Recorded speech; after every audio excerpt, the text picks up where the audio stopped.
Gloire au Seigneur. Est-ce que vous connaissez un roi qui a été vainqueur contre un géant? Oui.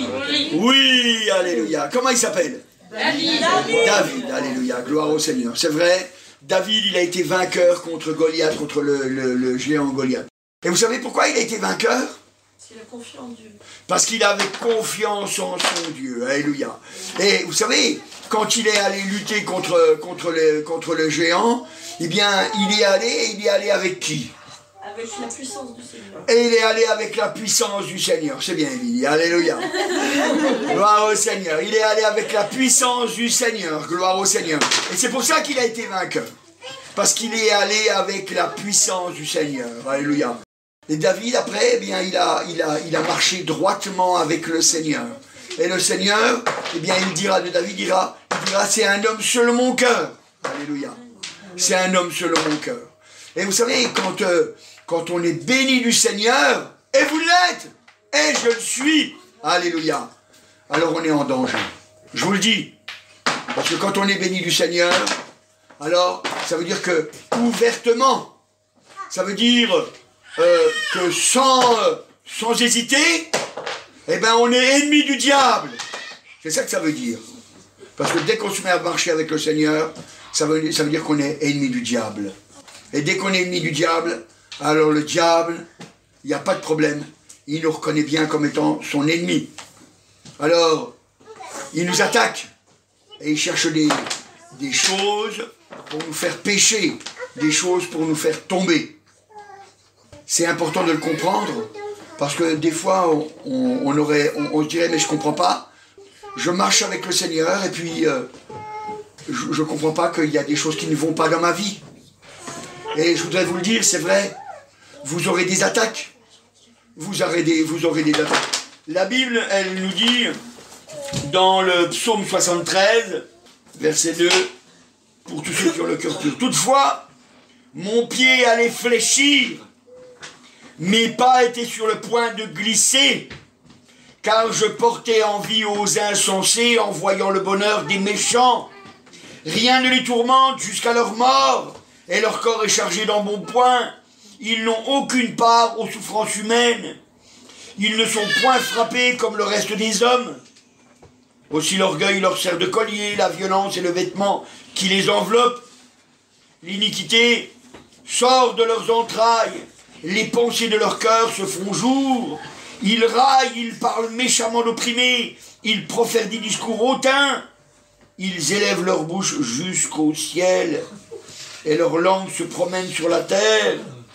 Voyez, c'est terrible, parce que il s'aperçoit que le méchant, eh ben, il semble réussir. Le méchant, ça semble bien aller pour lui. Pourtant, il est méchant.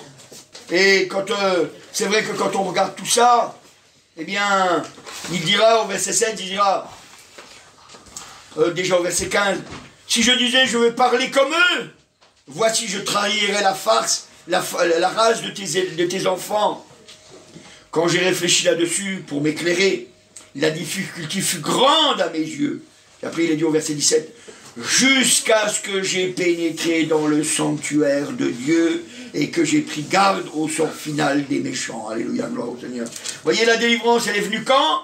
Elle est venue quand il est rentré dans la présence du Seigneur. C'est là que la délivrance, elle est venue. Et ce matin, mes frères et sœurs, je voudrais que vous compreniez cette chose-là, parce que c'est très important. C'est très important. Il faut rester saint. Parce que là, le psalmiste, il est resté saint. Il est resté saint. Il était, son pied allait chanceler. C'était presque. Mais il est resté fidèle. Il est resté fidèle. Et vous savez, c'est très important de rester fidèle. Parce que le péché a des conséquences. Des fois, on se dit, oh, je vais demander pardon. Puis Dieu va me pardonner. Et c'est vrai que Dieu va te pardonner, mon frère, ma soeur. C'est vrai. Mais il y aura quand même des conséquences. Parce que le péché a des conséquences. Le péché a des conséquences. Alors on va regarder une triste histoire. Mais tout ce qui a été écrit, ça a été écrit pour notre enseignement. Alors on va le regarder pour voir qu'est-ce qu'on peut en tirer. Voir comment faire pour être des vainqueurs. Comment faire pour pouvoir rester fidèle jusqu'au bout. Parce que je ne vous le cache pas, si vous lâchez avant la fin, vous périrez éternellement. Parce que c'est celui qui tiendra jusqu'au bout qui sera sauvé. Et ceux qui auront marché pourtant, qui auront même fait des efforts, eh bien ils seront quand même perdus. Parce qu'ils auront lâché. Alors on va regarder dans 2 Samuel, au chapitre 11. 2 Samuel, chapitre 11. Et on va lire, on ne va pas toute lire l'histoire, vous pourrez la lire. Vous pourrez la lire à la maison, mais on va lire depuis le verset 1 à 5. 2 Samuel, chapitre 11, versets 1 à 5. L'année suivante, au temps où les rois se mettaient en campagne, David envoya Joab avec ses serviteurs et tout Israël pour détruire les fils d'Ammon et pour assiéger Rabat. Mais David resta à Jérusalem. Un soir, David se leva de sa couche et, comme il se promenait sur le toit de la maison royale, il aperçut de là une femme qui se baignait et qui était très belle de figure. David fit demander qui était cette femme, et on lui dit, n'est-ce pas Bathsheba, fille d'Eliam, femme d'Uri le Héthien? Et David envoya des gens pour la chercher. Elle vint vers lui, et il coucha avec elle. Après s'être purifiée de sa souillure, elle retourna dans sa maison. Cette femme devint enceinte, et elle fait dire à David, « Je suis enceinte. » Amen. Voilà, donc voilà le début de l'histoire. Donc la suite de l'histoire, je vous la raconte, on va pas la lire. Cette femme, elle est enceinte, alors qu'est-ce qu'il fait? Eh bien, alors à ce moment-là, eh bien, il envoie chercher Uri le Héthien, et puis après plusieurs stratagèmes qui n'ont pas fonctionné, eh bien, il finit par le tuer. Il ne le tue pas lui-même, mais il le fait tuer. Il le fait tuer par la main des ennemis en le plaçant dans un endroit où il ne peut que mourir. Et voilà ce qu'a fait le roi David. Lui qui avait combattu Goliath, lui qui était un homme droit, qui avait fait du bien à Saül, malgré que Saül le poursuivait pour le tuer. Lui qui faisait du bien tout autour de lui. Lui qui était aimé du peuple parce que c'était un homme selon le cœur de Dieu. Lui, ce David-là, celui-là, celui qui avait marché, celui qui était fidèle. C'est celui-là qui se met à pécher avec Bathsheba. Alors vous pourrez peut-être me dire, oui mais Bathsheba, elle était quand même dans une position où le roi David, il a trouvé qu'elle était belle de visage, donc c'est qu'elle n'était pas loin de lui, il voyait son visage, et comme elle était en train de se baigner, il n'a pas vu que le visage. C'est vrai, vous pourrez me rétorquer ça, mais ça ne justifie quand même pas. Ça ne justifie quand même pas. C'était un homme de Dieu, il devait lutter, il devait combattre.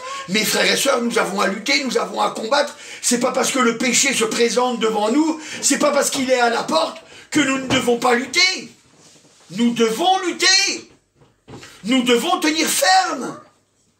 Nous avons un combat à tenir jusqu'à la fin. Nous avons dit que nous aimons notre Seigneur. Nous avons dit que la vie qu'il nous proposait, c'était celle-là qu'on voulait. Nous avons dit que nous voulions fuir le péché. C'est ça que nous avons dit. C'est ça qu'avait dit David. C'est ça qu'avait dit David. Et David, eh bien, il fera venir cette femme. Et il fera le péché, et le péché qui s'en suivra, eh bien, c'est la conséquence logique de son premier péché. C'est la conséquence logique de son premier péché. Pourquoi est-ce que David est tombé dans ce péché? Il est dit au verset 1, l'année suivante, au temps où les rois se mettaient en campagne. C'était le temps de la guerre. Vous savez, c'est comme nous en été, c'est le temps des missions. Ou alors, pendant les vacances d'hiver, on a des temps de mission. Des temps où on va combattre. On va combattre l'ennemi pour arracher du feu, pour arracher les gens. C'est pour ça qu'on fait du porte-à-porte, c'est pour ça qu'on va dans la rue, c'est pour ça qu'on chante, c'est pour ça qu'on essaye de faire toutes sortes de choses, qu'on dépense de l'argent pour faire des tracts pour les invités, et puis c'est le temps de la guerre, c'est le temps où il faut y aller. C'est le temps où il faut y aller. Et à ce temps-là, eh bien, il est marqué, le roi David, l'année suivante, au temps dans les rois, se mettant en canne. David envoya Joab avec ses serviteurs et tout Israël pour détruire les fils d'Amon et pour assiéger Rabat. Mais David resta à Jérusalem. Il a envoyé les autres combattre, mais lui, il est resté au repos. Lui, il est resté au repos. Je ne sais pas pourquoi. La Bible ne nous dit pas pourquoi. Peut-être qu'il était fatigué.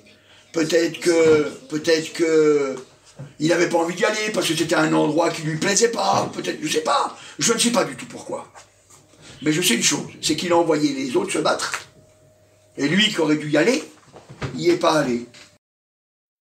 Lui, il n'y est pas allé. Vous voyez, c'est un peu comme si je disais, bon ben, on va faire la réunion, mais moi je ne viens pas à la réunion. C'est un peu pareil. C'est un peu pareil. C'était le roi, il devait y aller. Il devait y aller, il y avait un exemple à montrer. Et lui, il n'y est pas allé. Il n'y est pas allé. Il est resté à Jérusalem. Et c'est là, parce qu'il est resté à Jérusalem. Je ne sais pas, peut-être qu'il l'avait déjà vu plusieurs fois, cette femme. Il s'est dit, tiens, je vais rester, on verra bien, qui sait. On ne sait pas, il n'y a rien qui nous le dit. Mais en tout cas, il est resté. Et puis la conséquence, ben, c'est qu'il a couché avec cette femme. Et puis après, il a tué un homme. Et après, il a tué un homme. Ça, c'est déjà la première chose. Et vous savez, mes frères et sœurs, quand on commet un péché, sachez une chose. Si jamais on ne vient pas tout de suite le mettre auprès du Seigneur, eh bien, la première chose qu'on aura envie de faire, c'est de faire un autre péché pour cacher ce péché-là. C'est faire un péché pour cacher le péché. Parce que le péché, ça attire toujours le péché. Le péché, ça attire toujours le péché. Vous voyez, par exemple, si jamais vous dites du mal de quelqu'un, eh bien, il y a de grandes chances que vous allez tout de suite dire derrière un autre péché pour essayer de cacher votre péché. Oh non, je ne vais pas vous dire ça. Vous savez pertinemment que ce que vous allez vous dire, c'est vraiment ça. C'est vraiment du mal. Et puis pourtant, vous allez dire un mensonge. Alors, on va dire petit, mais même un petit mensonge, ça conduit en enfer. Et vous allez tout... Non, mais je n'ai pas voulu dire ça. Alors, en sachant pertinemment qu'on voulait dire ça. Un péché pour cacher un péché. Et c'est ce qu'il a fait, le roi David. Qu'est-ce qu'il a fait? Il a dit, d'abord je vais essayer de voir si jamais je peux faire croire à cet homme que c'est lui le père de l'enfant. Et ça n'a pas marché.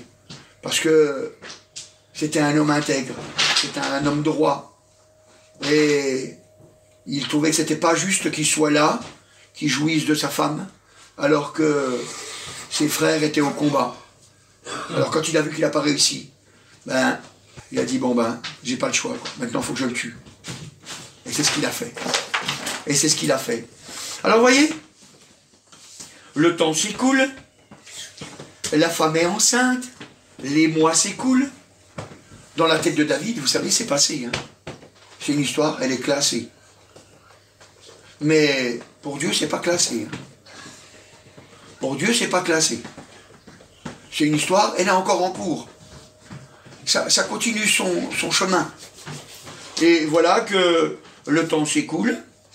Alors, il est marqué dans 2 Samuel, au chapitre 12.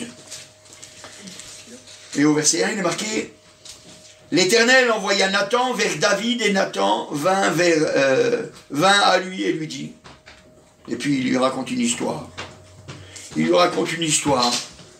En fait, cette histoire, c'est pour lui faire remarquer que, voilà, même lui, même David, vous pourrez le lire, moi je ne vais pas tout lire, parce qu'autrement je vais être obligé d'oublier beaucoup de choses.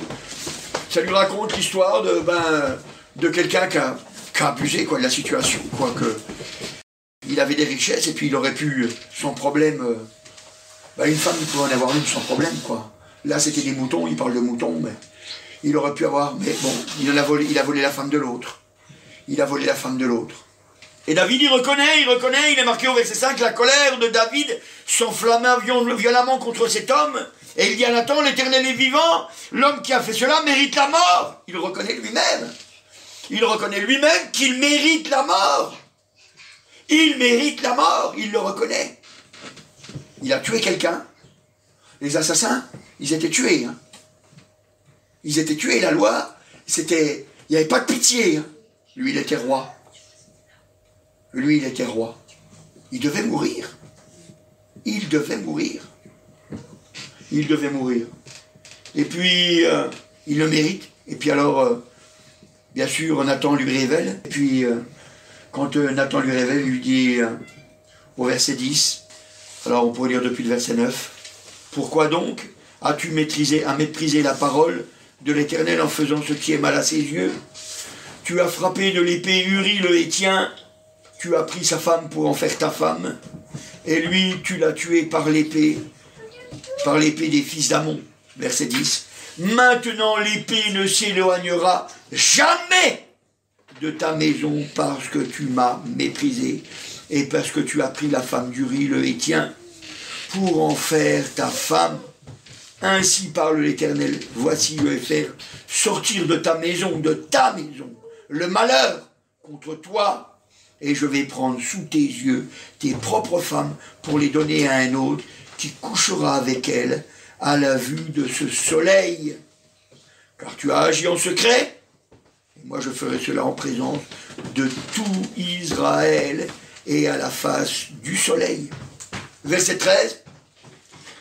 David dit à Nathan, « J'ai péché contre l'Éternel. » Et Nathan dit à David, « L'Éternel pardonne ton péché, tu ne mourras point. Mais parce que tu as fait blasphémer les ennemis de l'Éternel en commettant cette action, le fils qui t'est né mourra. » Première conséquence directe, l'enfant meurt. Première conséquence, un mort. L'enfant qui meurt. Il était innocent, cet enfant. Il était innocent. Il n'avait rien fait. Il méritait la vie. Il méritait la vie.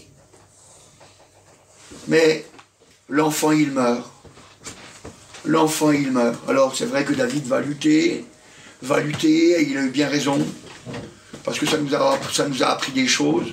Mais il a lutté, mais malgré tout, malgré sa lutte, Dieu, eh bien, ne changera pas d'avis. Et l'enfant mourra. Pourtant, on a vu que David a été pardonné. On a vu que David a été pardonné. Voyez, on est pardonné, mais il y a quand même des conséquences. Vous voyez, c'est pour ça que faut pas faire n'importe quoi. Faut avoir un cœur droit, sérieux. Il y a des conséquences. Il y a des conséquences. Alors, on pourrait se dire, bon ben, c'est bon, maintenant l'histoire est réglée. Dieu lui a dit, voilà, t'es pardonné, tu ne mourras pas. Voilà, t'es pardonné, tu ne mourras pas. Bon, l'enfant est mort, ça y est. L'histoire est finie. Mais ce n'est pas vrai, mes frères et sœurs. L'histoire n'est pas finie. Elle est loin d'être terminée, l'histoire.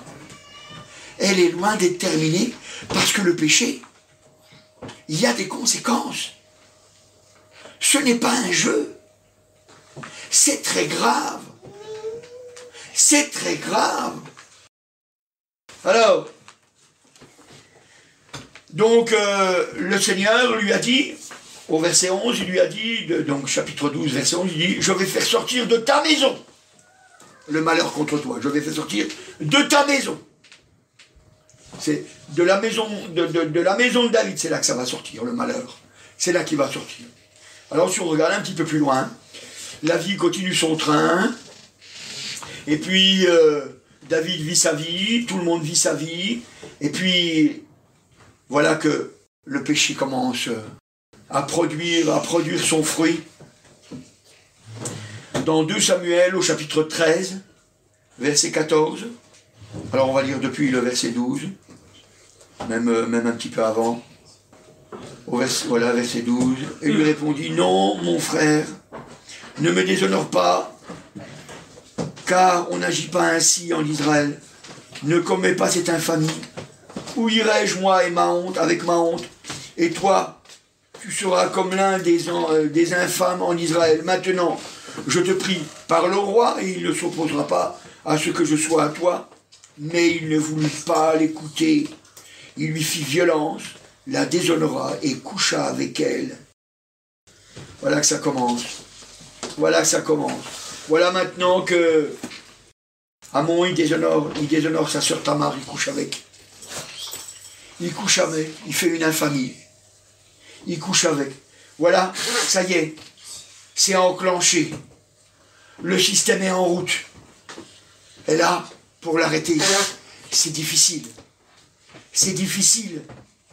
Le malheur commence à sortir de la maison du roi. Voilà maintenant que les enfants entre eux se font du mal. Les enfants entre eux se font du mal. Et ça, c'est la conséquence. C'est la conséquence de ce que le roi David a fait. C'est la conséquence. On ne joue pas avec le péché. C'est la conséquence. Ça continue. 2 Samuel, chapitre 13, verset 22. Verset 22, il est marqué. Alors on va lire depuis le verset 21. Le roi David apprit toutes ces choses et il fut très irrité. Verset 22. Absalom ne parla ni en bien ni en mal avec Amon, mais il le prit en haine parce qu'il avait déshonoré Tamar, sa sœur. Voilà maintenant la haine.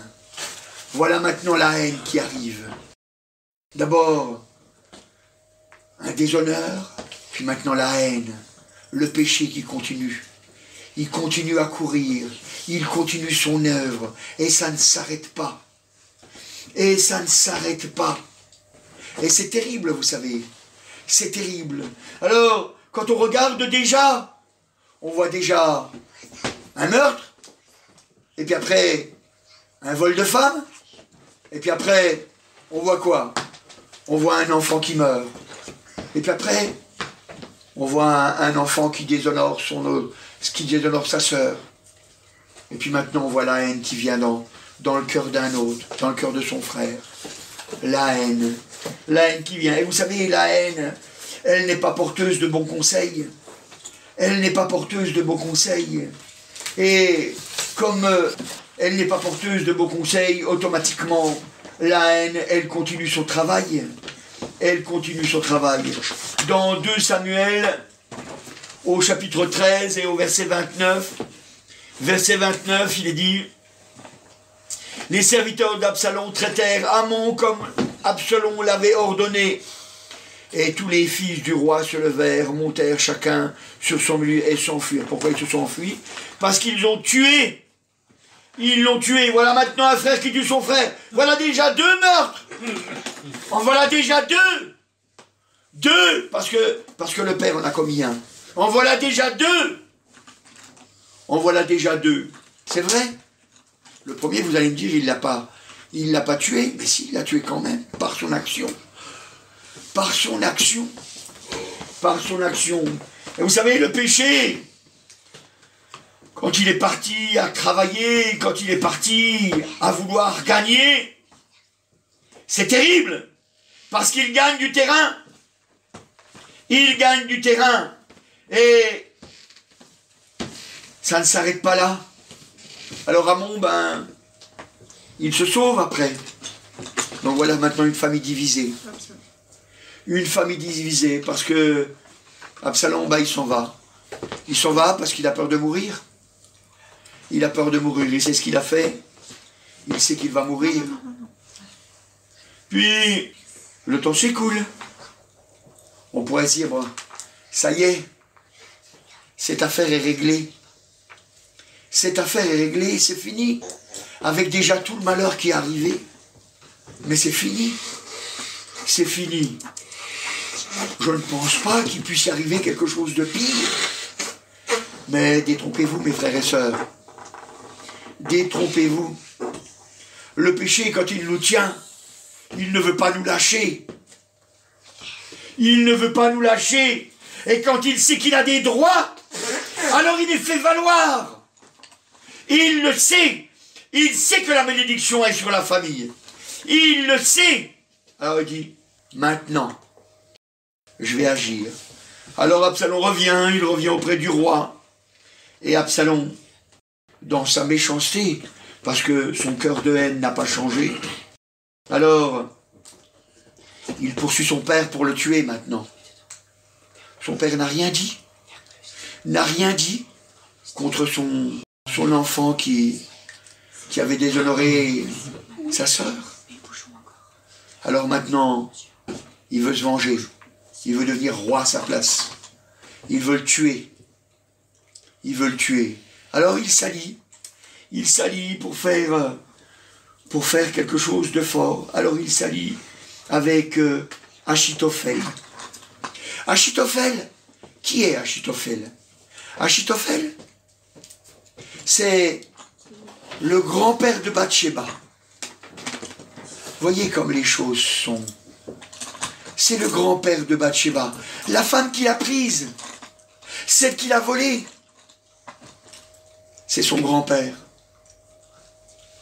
C'est son grand-père. Et son grand-père, eh bien, il se met avec Absalom. Et puis, la conjuration est forte. La conjuration est forte. Et voilà que la guerre est déclarée. La guerre est déclarée.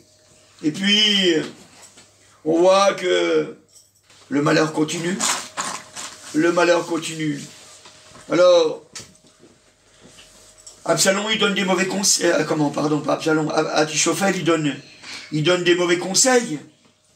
Il donne des bons conseils pour tuer le roi, mais des mauvais conseils aux yeux de Dieu. Il dit d'aller coucher avec les concubines. Avec les concubines, dans 2 Samuel 20-21, voilà. Et Achitophel dit à Absalom, va vers les concubines de ton père, que ton père a laissé pour garder la maison, ainsi tout Israël saura que tu t'es rendu au Dieu auprès de ton père, et les mains de tous ceux qui sont avec toi se fortifieront. Et il dit, va coucher avec les concubines. Mais qu'est-ce qu'on a lu dans 2 Rois, dans 2 Rois au chapitre 12 et au verset 11, il dit, je vais prendre sous tes yeux tes propres femmes et les donner à un autre qui couchera avec elles à la vue de ce soleil. Tout le monde sait, tout le monde sait que le fils, donc Absalom, il a été couché avec les femmes de son père. Il a été couché avec les femmes de son père. Et c'est une abomination. C'est une abomination. Vous voyez, le péché ne fait que se cumuler. Péché sur péché, péché sur péché. Le péché ne fait que grandir. Il a de plus en plus de force. De plus en plus de force. Donc évidemment, Absalom, lui comme il pêche aussi, parce qu'il déshonore la couche de son père, eh bien, il mourra.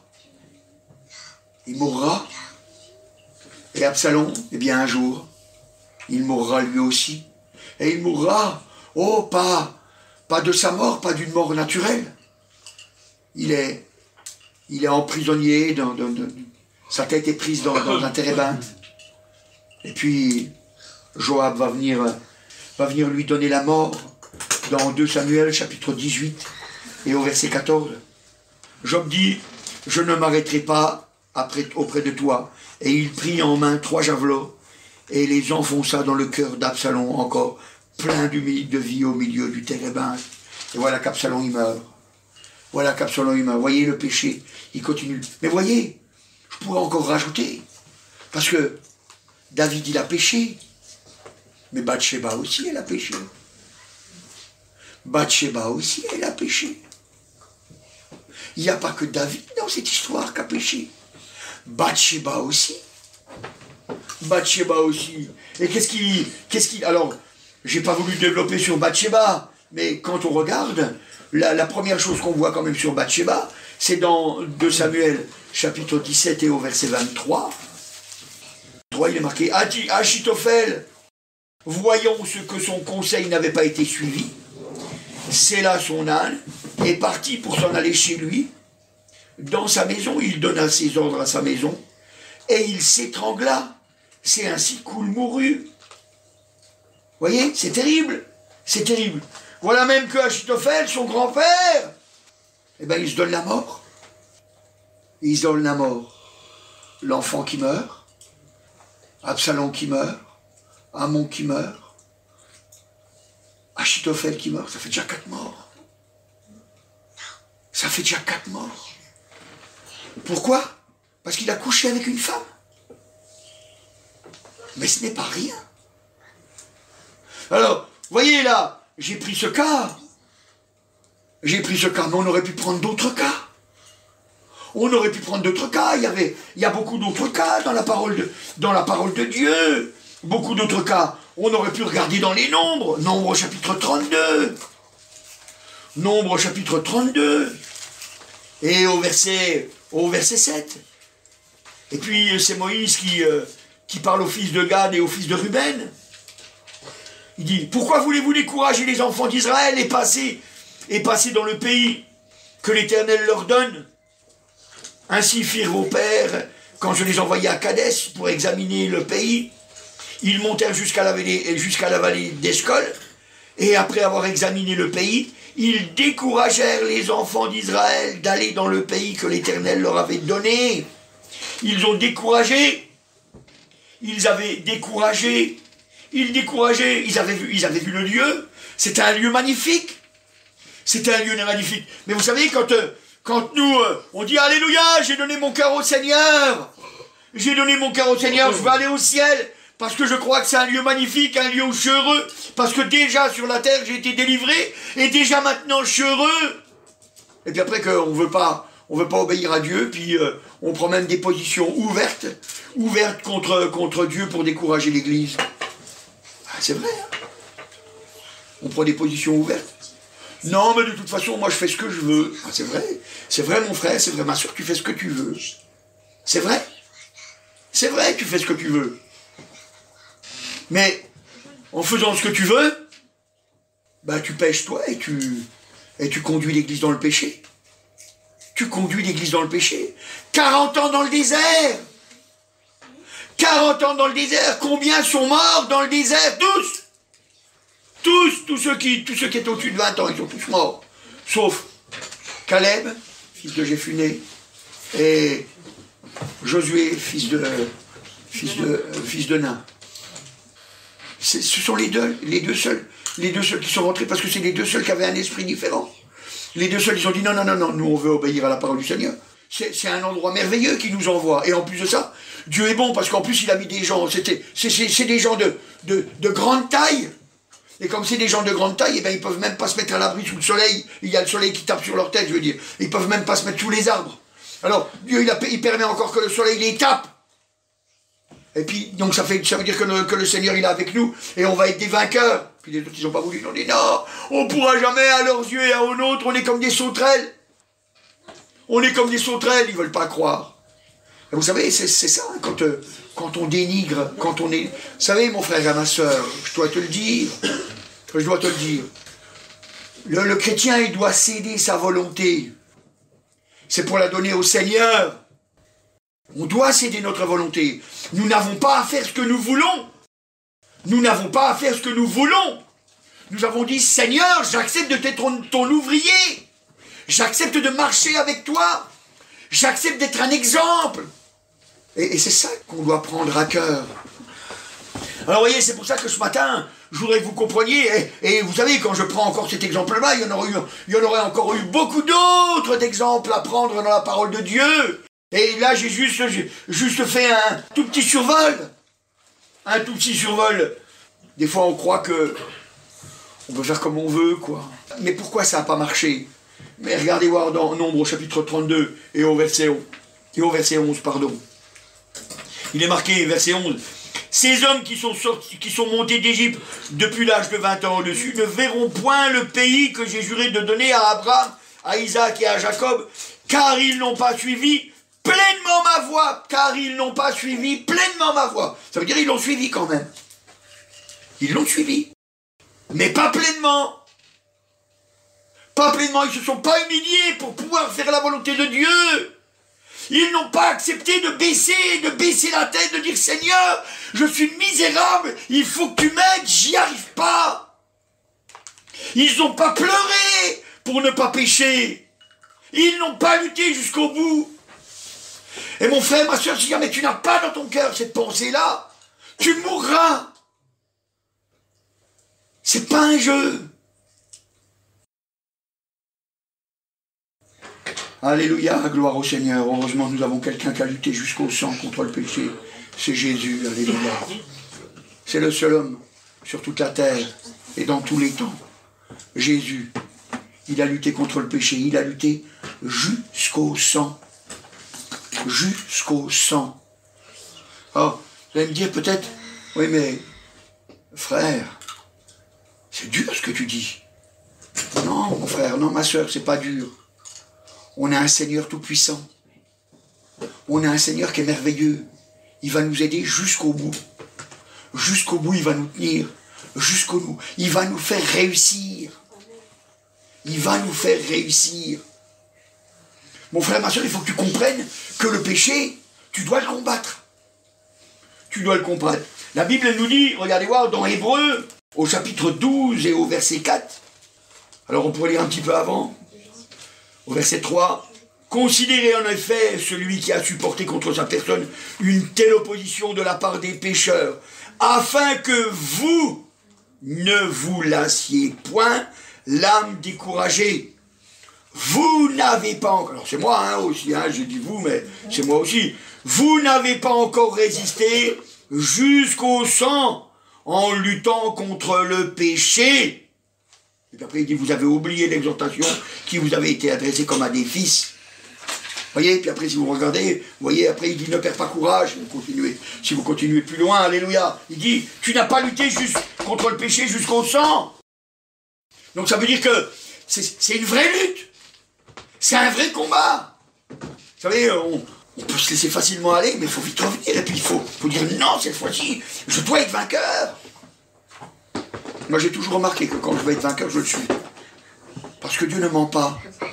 Dieu ne ment pas. Vous savez, des fois, on entend des fois dans les églises, oui, mais c'est pas possible. On ne peut pas vivre son péché. Bah ça, c'est un mensonge. Ça, c'est du diable. Ça, c'est du diable. Parce que ça veut dire, autrement, je ne peux pas être délivré de mes péchés. Je ne peux pas être délivré de mes péchés. C'est ça que ça veut dire. Je ne peux pas être délivré de mes péchés. Mais si je ne peux pas être délivré de mes péchés, ça sert à quoi que je lutte alors? Ça sert à quoi? Et si jamais j'attends seulement que ce soit Jésus qui fasse le travail, et puis moi de toute façon je m'en fous, je continue ma vie, mais ça sert à quoi d'annoncer l'évangile? Mangeons, buvons, demain nous mourrons. C'est pas censé comme raisonnement. C'est pas censé. Puis de toute façon c'est pas biblique. Parce que quand la Bible, elle nous dit, quand elle nous parle dans l'Apocalypse, elle nous parle de vainqueurs, dans Apocalypse au chapitre 12 et au verset 11, elle nous dit, pour lire depuis le verset 10, « Et j'entendis dans le ciel une voix forte qui disait, « Maintenant le salut est arrivé, ainsi que la puissance, le règne de notre Dieu et l'autorité de son Christ, car il a été précipité l'accusateur de nos frères, qui l'accusaient devant notre Dieu jour et nuit. Ils l'ont vaincu à cause du sang de l'agneau et à cause de la parole de leur témoignage. Ils n'ont pas aimé leur vie jusqu'à craindre la mort. » Voyez? Ils n'ont pas aimé leur vie jusqu'à craindre la mort. Vous savez, quand on ne résiste pas contre un péché, c'est juste parce qu'on a préféré notre vie. Je fais ce que je veux. Peut-être que tu ne l'as pas dit avec des mots comme ça, mon frère, ma soeur. Mais c'est quand même ça. Ça veut dire quand même, je fais ce que je veux. Je fais ce que je veux. Et c'est pas vrai. On ne peut pas faire ce qu'on veut. Parce que c'est celui qui fait la volonté du Seigneur, nous dit la parole de Dieu. Elle nous dit dans Matthieu, au chapitre 7 et au verset 21. Matthieu, chapitre 7 et au verset 21. Et vous savez, c'est un passage que j'aime particulièrement. Matthieu chapitre 7 et verset 21. Je l'aime particulièrement parce que ça nous met tout de suite clair avec le Seigneur. Il dit, ceux qui me disent Seigneur, Seigneur, n'entreront pas tous dans le royaume des cieux, mais seulement celui qui fait la volonté de mon Père qui est dans les cieux. Seulement celui qui fait la volonté de mon Père qui est dans les cieux. Et puis après, après on a tous les cas de tous les gens qui ont chassé des démons, qui ont parlé en langue, qui ont fait des miracles et tout, etc. Mais pourtant, ils ne sont quand même pas sauvés. Parce qu'on a une volonté à faire. Dieu veut qu'on soit saint. La Bible dit que sans la sanctification, personne ne peut être sauvé. Sans la sanctification, on ne peut pas être sauvé. Et puis, si vous faites une recherche dans la Bible, vous verrez, il y a une seule fois marqué dans la Bible, en toutes lettres, il y a marqué ce que Dieu veut, c'est marqué en toutes lettres, ce que Dieu veut, c'est votre sanctification. Il n'y a pas marqué Dieu veut votre amour, Dieu veut que vous aimiez votre prochain. Il n'a pas marqué ça. Il a marqué Dieu veut votre sanctification. Et il est précisé, sans la sanctification, nul ne verra le Seigneur. Mais le sang de Jésus a coulé. Oui, mais sans la sanctification, nul ne verra le Seigneur. Donc ça veut dire que c'est un vrai combat. Mon frère, ma soeur, des âmes sont perdues. Des âmes sont perdues. Ton père, ta mère, ton frère, ta soeur, ton oncle, ta tante, ton cousin, ta cousine, ton voisin, ta voisine, je ne sais qui encore, quelqu'un qui t'est proche, quelqu'un que tu aimes. Il est peut-être perdu. Sois sérieux. Parce que Dieu a besoin que tu travailles pour lui. Il a besoin que tu te comportes comme un fils, comme une fille. Bon, vous imaginez mes gosses? Imaginez voir que mes gosses là, ils vont dans la rue, ils pètent les bagnoles, ils crèvent les roues, ils cassent les carreaux, tout ça. Vous croyez qu'ils vont honorer mon nom? Non, ils ne vont pas honorer mon nom. Mais si jamais j'apprends que mes enfants, ils font du bien aux gens, ils aident les malheureux, etc., ils honorent mon nom. Ils honorent mon nom. Je suis fier. Je suis fier. J'ai envie de les bénir. Eh bien, c'est pareil. Dieu, il fait la même chose. Dieu, il fait la même chose. Vous savez, il ne faut pas se tromper dans les combats. Il ne faut pas se tromper dans les combats. Parce que le monde est perdu et Dieu veut qu'on cherche des gens. Il veut qu'on cherche des gens. Il veut qu'on leur parle.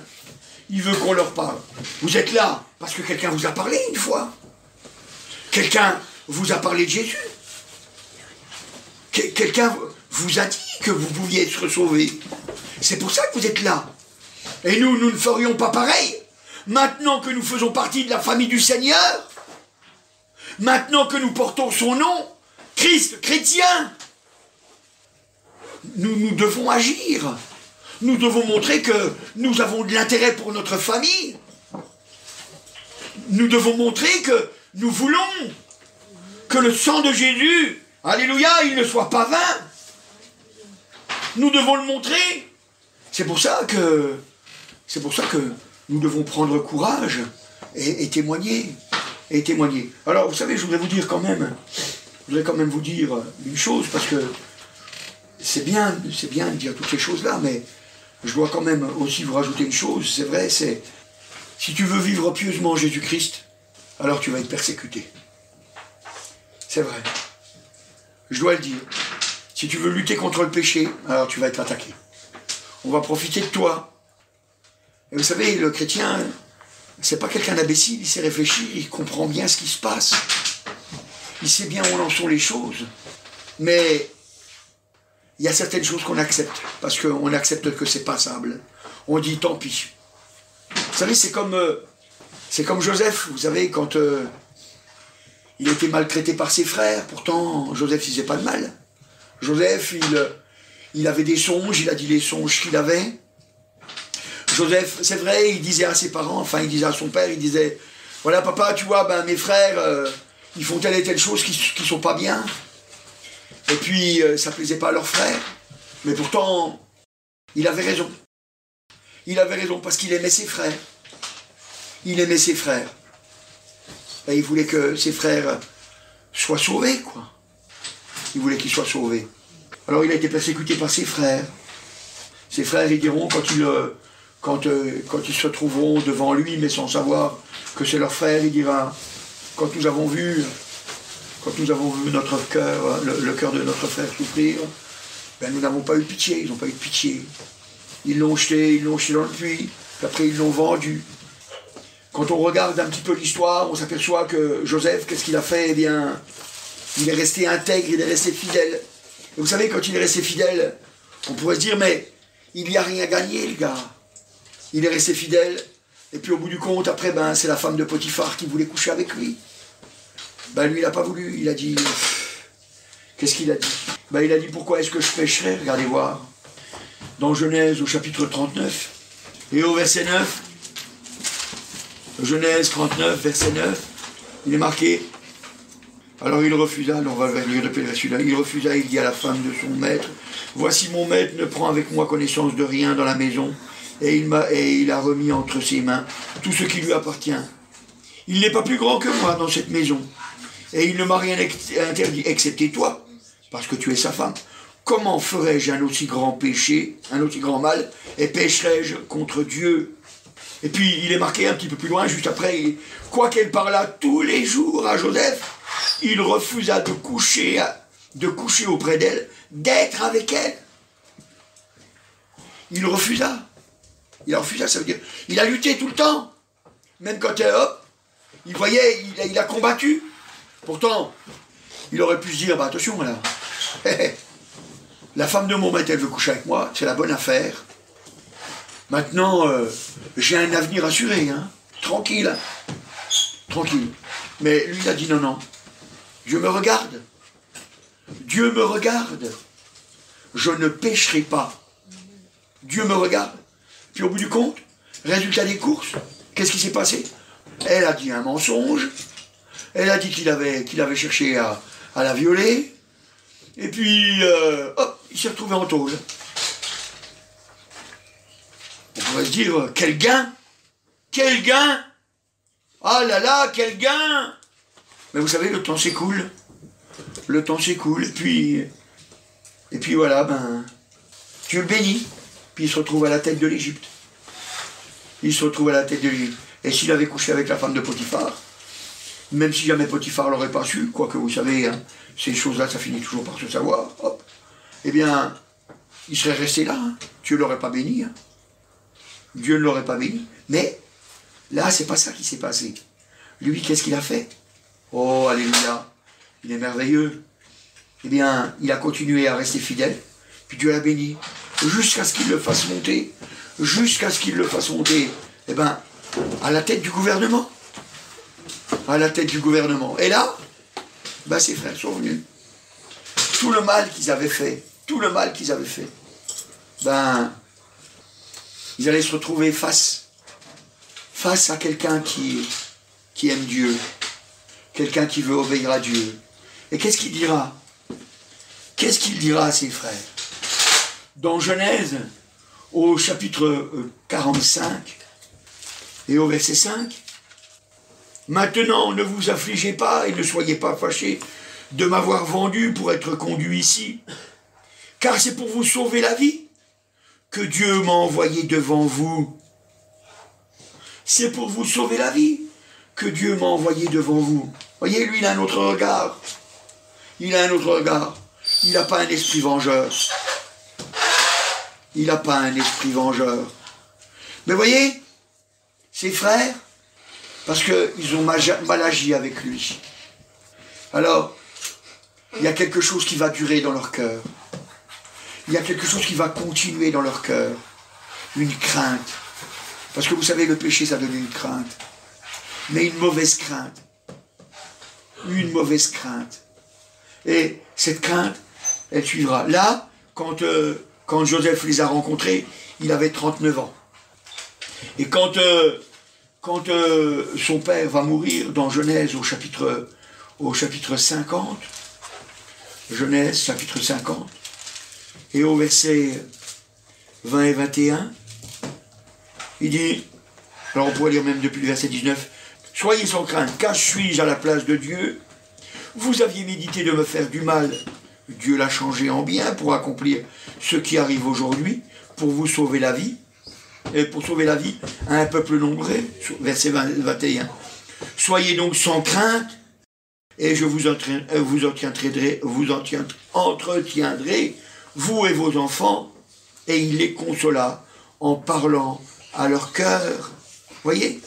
Mais on n'a pas lu juste avant, mais on voit au verset 16, il dit, « Et il fit dire à Joseph, « Ton père a donné cet ordre avant de mourir. Vous parlerez ainsi à Joseph. Pardonne le crime de tes frères. » Vous voyez, il ne croit pas que le pardon est venu. Le temps s'est écoulé. Le péché fait son œuvre. Il ne croit pas que le pardon est venu. Et vous savez, c'est pareil quand on joue avec le péché. On dit, oh Seigneur, je te demande pardon pour mes péchés, puis hop, on recommence. Seigneur, je te demande pardon pour mes péchés, puis on recommence. Alors pendant tout un temps, on arrive à le croire. Puis au bout d'un moment donné, notre cœur devient dur, il se ferme.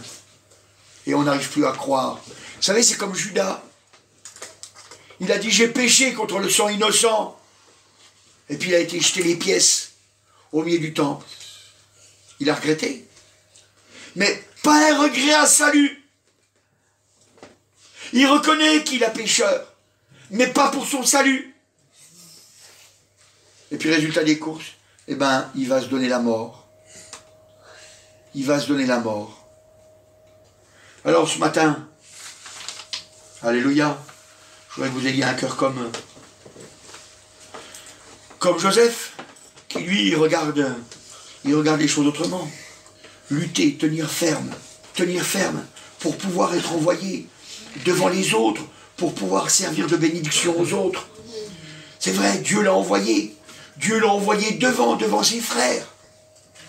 Dieu vous a envoyé devant. Il vous a sauvé, vous, pour que vous puissiez les amener devant Jésus. Votre frère, votre soeur, votre oncle, votre tante, votre frère, votre cousin, votre oncle, je ne sais pas qui. Il vous a envoyé devant. C'est vous la bénédiction ce matin. Mais il faut avoir un cœur fidèle. Il faut avoir un cœur fidèle. Amen. Je te remercie, Seigneur Jésus. Alléluia. C'est vrai, tu es merveilleux, Seigneur. C'est toi qui nous rends victorieux, Seigneur. Alléluia. Sans toi, Seigneur, nous ne pouvons pas y arriver, Seigneur.